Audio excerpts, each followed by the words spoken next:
So karibuni kwenye sehemu ya 7 ya huu mwendelezo wetu wa mafunzo, na kama ambavyo nimeupdate muda mchache uliopita au kwenye ile kalenda ambayo nilikuwa nimetuma, leo tutajifunza vitu kama pips, points and tick size. Sasa watu wengi wanaishia tu kwenye pips, points, lakini kwa sababu I want you to get the general knowledge, tutaangalia na tick size hiyo inamaanisha nini. So baada ya hili somo utakuwa uweze kuelewa maana ya pip, point na tick size, uweze kutofautisha kati ya pip, point na tick size na kuhesabu movement ya bei kwa kutumia pips, kuelewa jinsi profit na loss hupimwa kwa pips na kuelewa tofauti ya pip kwenye forex pairs, JP pairs, gold na indices, na mwisho uweze kuelewa umuhimu wa tick size katika order execution. So tuanze na pip. Pip ni nini? Okay. So PP ni kipimo cha mabadiliko ya bei kwenye forex. Ni kipimo ambacho kinapima mabadiliko ya bei kwenye forex. Hii ndio inaitwa pip. Ni unit inayotumika kupima movement ya market au unit inayotumika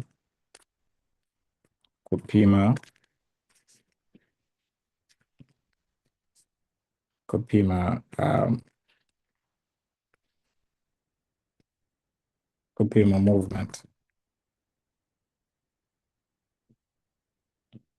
ya market. Hii ndio pips. So mfano kwenye Euro USD, okay, tukaambiwa Euro USD ni sawa na 1.1000, then hii price ikamove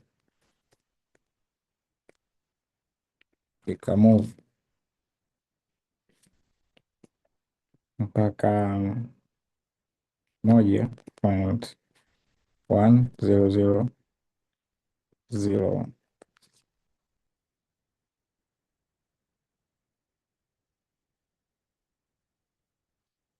moja. Okay, hiyo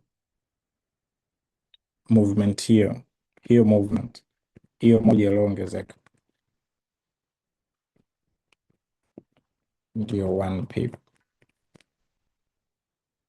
Okay, kwa hiyo ikatokea ikamove kutoka kwenye 1.1000 mpaka 1.0010. Hii movement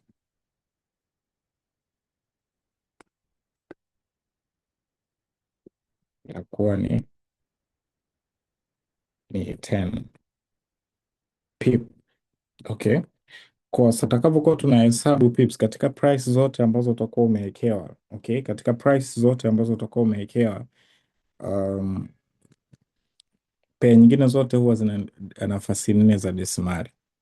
Okay, baada ya labda ni 0 point unaanza kuhesabu nafasi ya kwanza, ya pili, ya tatu, ya nne. Okay, tafikiri nipunguze this one.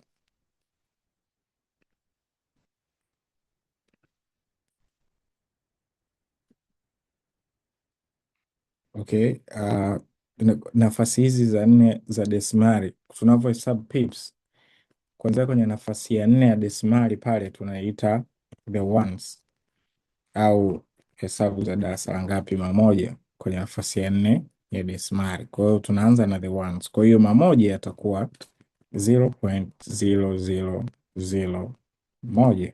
Haya ndo mamoja.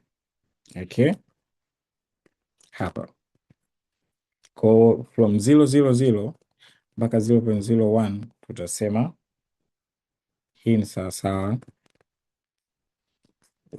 kwa niweke ones mamoja.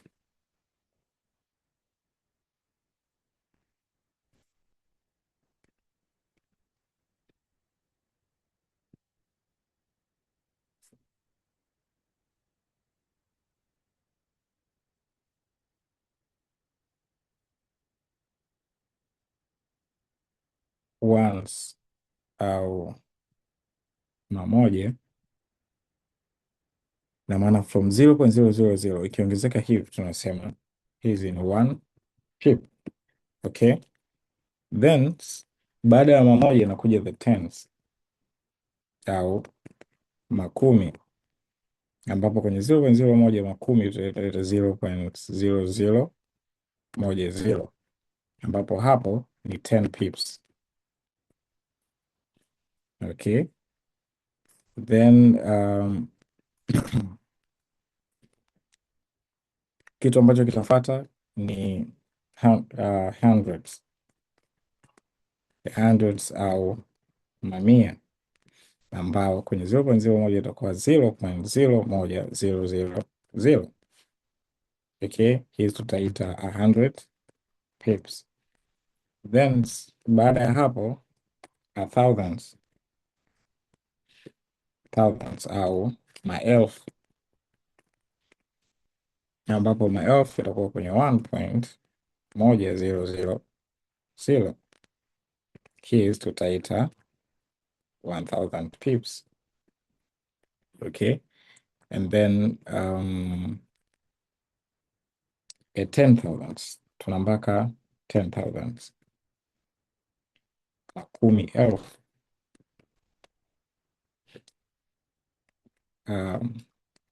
makumi elfu, ambayo makumi elfu yanaenda mpaka 1.0000.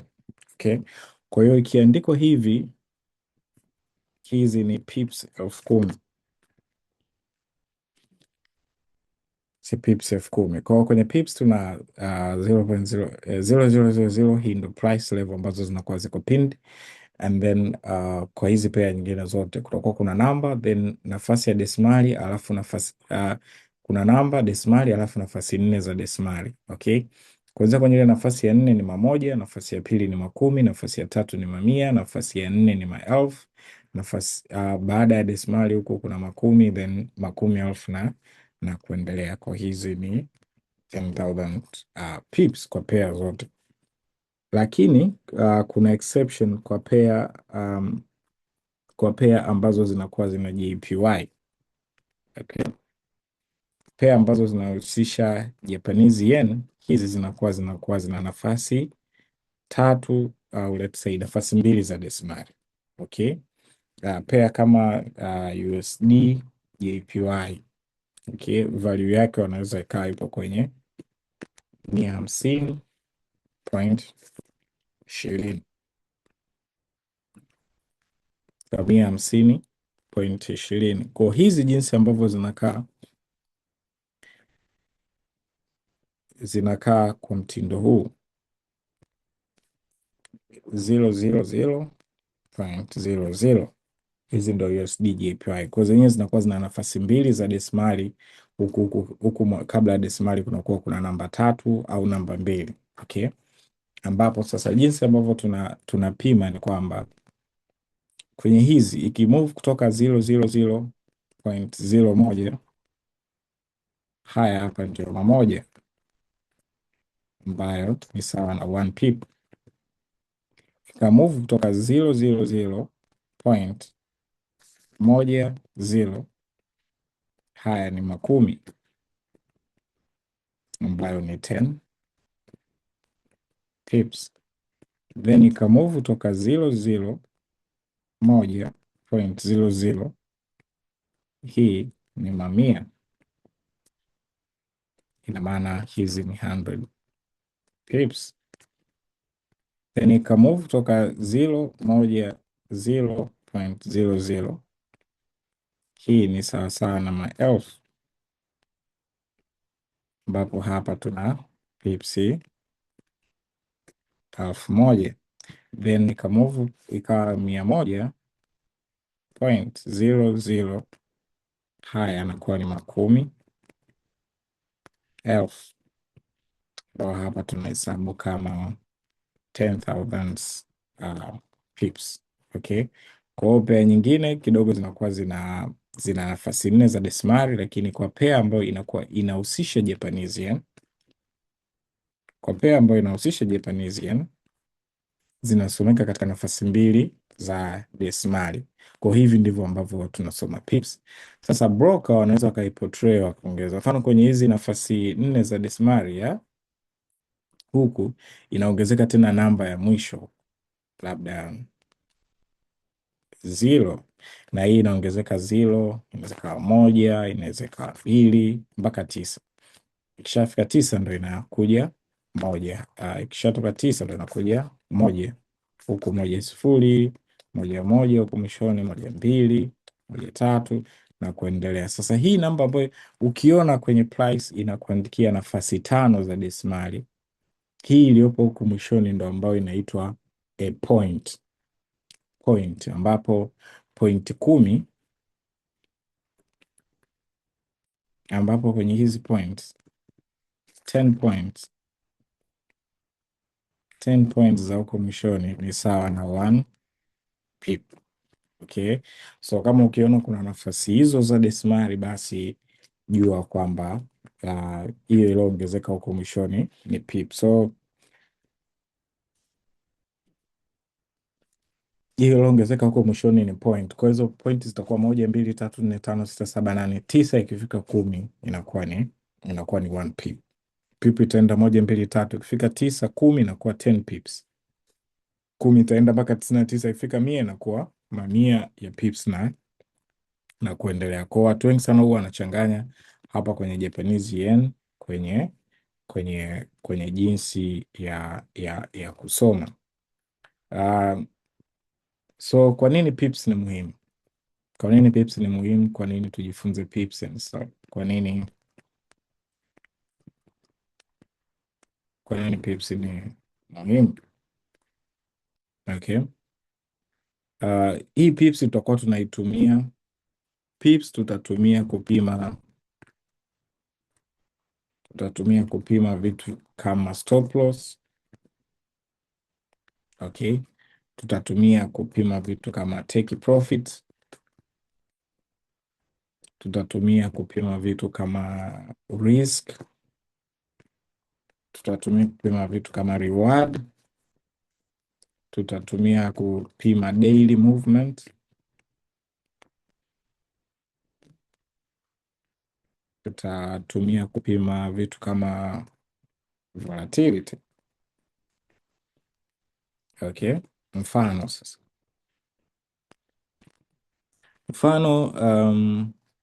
Tutasema tumeingia kwenye kubuy Euro USD, buy Euro USD at 1.1030 kwa nafasi 4 za desimali. Tunaweza tukaongeza sifuri mwishoni na nafasi 5 za desimali pamoja na points. Then stop loss nikasema stop loss weka 30 pips. Stop loss iwe 30 pips. Alafu take profit weka 90 pips.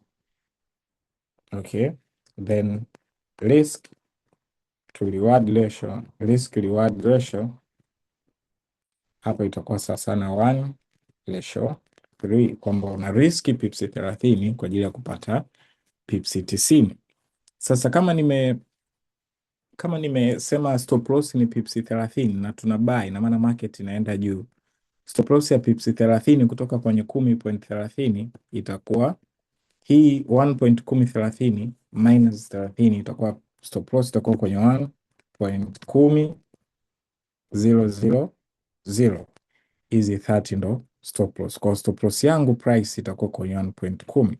Take profit ni 90 juu, kwa hiyo nikiongeza hapa inakuwa kwenye 1.1200.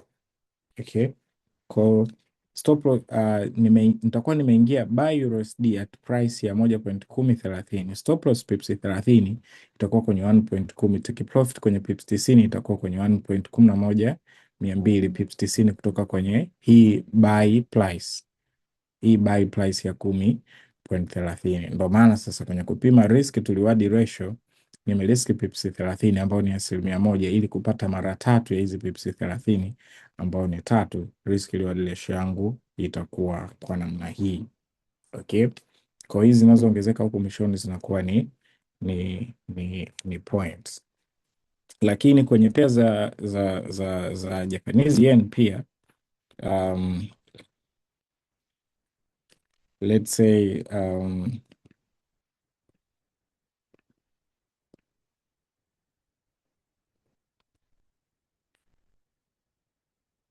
okay, kwenye pia za Japanese yen let's say the euro pamoja na Japanese yen.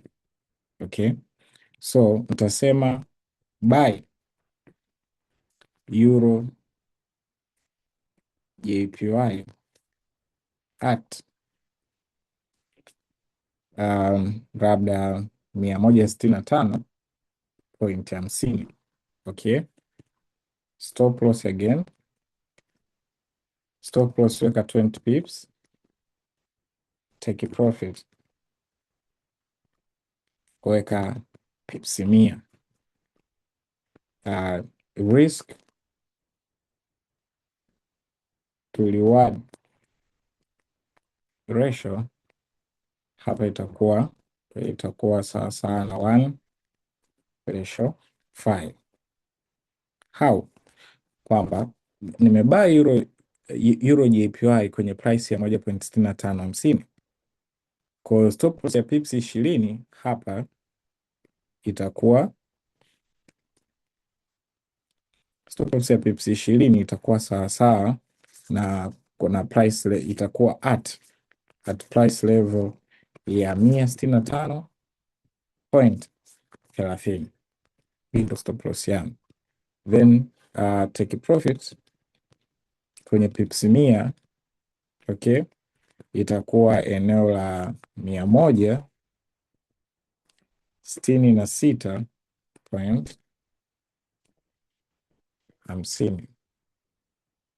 50 kama hivi. Kwa hiyo sasa nitakuwa nimeriski pips 20 kwa ajili ya kupata pips 100. 20 kwa 100 inaingia mara 5. Risk reward ratio yangu inakuwa 1:5. Okay, kwa hiyo sasa kwenye somo hili sasa mambo muhimu ya kukumbuka,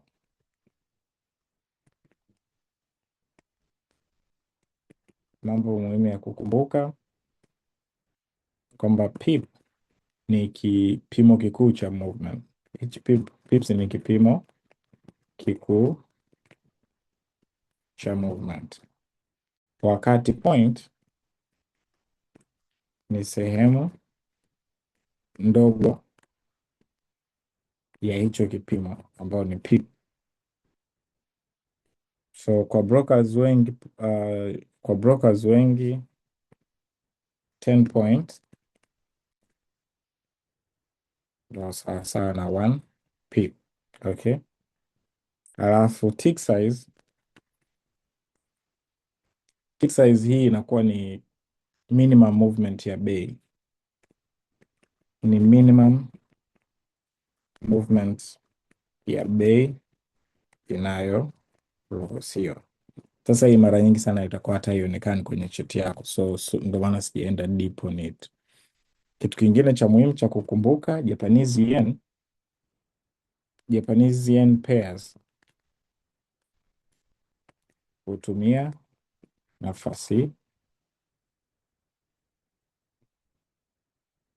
nafasi tofauti za decimal. Inaweza kawa nafasi 2 au nafasi 3 kama points haijawekwa au kama imewekwa. Okay, so fikiria kama unapima umbali wa safari, then kilomita ni kilomita ni sawa sana pip, alafu mita ni sawa sana na point. Kwa hiyo mita 100 mita 1000 ndio kilomita 1, lakini huku points 10 ni sawa na 1 pip. So pip ni kipimo kikuu cha movement, point ni sehemu ndogo ya pip, tick size ndio sehemu ya mwisho kabisa ya mwisho kabisa ya kupima hiyo movement, okay? Na sisi kwenye market kwa sababu tuna trade kama kubuy tunataka kuwin movement, kama kusell tunataka kuwin movement. Kwa hiyo pip ndo kitu kikubwa ambacho tutakuwa tukikitafuta kwenye chart. Hapa kwenye chart hautaona dola, hautaona euro, hautaona pound, ila tutakuwa tunaona movement. So mfano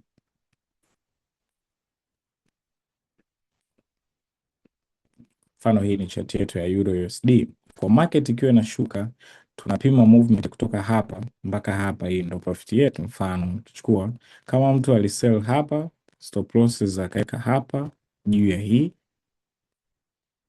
okay, hapa itamwonyesha sehemu aliyoingilia hapa. Stop loss ndizo zinaonekana hapa, ni hizi pips 20 hapa juu, then risk reward ratio ya 3 ambayo itasoma hapa. Risk reward ratio inasoma hapa. Kwa kama ameweka risk reward ratio ya 3, ina maana kwenye hiyo trade aliyoingia hapo atasubiri mpaka market itakapofikia kwenye price level ya hapa chini. Kwa price itakapofika kwenye hapa chini ndipo atakuwa ametoka kwa faida ambayo ameifikia. Lakini kama market ingekuja huku juu, basi ingemtoa kwa loss ya pips 20 ambayo ameiweka hapa. Lakini pia kama market inaenda juu kama hivyo, ukaona entry ya kuingilia hapa, utasema mimi nimebai hapa, stop loss naweka chini ya hii candlestick ambayo itakuwa labda pips hizi 15 na riski kwa reward ya 1:5 au 1:4, let's say kwamba na riski pips 15 ili nipate pips 60. Kwa hiyo sasa stop loss utaweka hapa, take profit utaweka hapa. Kwa market itakapokuja kufika hapa baada ya hii candlestick, wewe utatoka sokoni kwa faida hizi pips 60, au kama utataka faida pips labda 1:5, ina maana utakuja mpaka hapa, okay, ambapo ndo utapata 1:5. Sasa kwenye hii 1:5 unaona market imekuja mpaka hapa, imeachieve 90% of your profit, inakuja tena kulitest huku chini, then later baadaye ndo inakuja. Sasa vitu kama hivi ndo watu waga vinawaingiza kwenye emotion na nini, anaona bora sasa ninge close pale, ilibaki kidogo tu kufika profit yangu, then market imerudi tena nyuma, kumbe inafanya tu correction ili iweze kwenda mbele. Washangaa price inavyorudi hapa inakaribia entry yako, una close manually.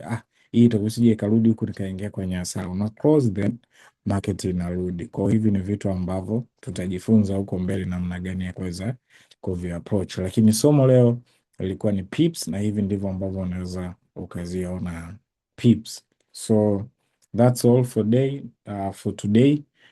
Niwatakie usiku mwema, alamsik.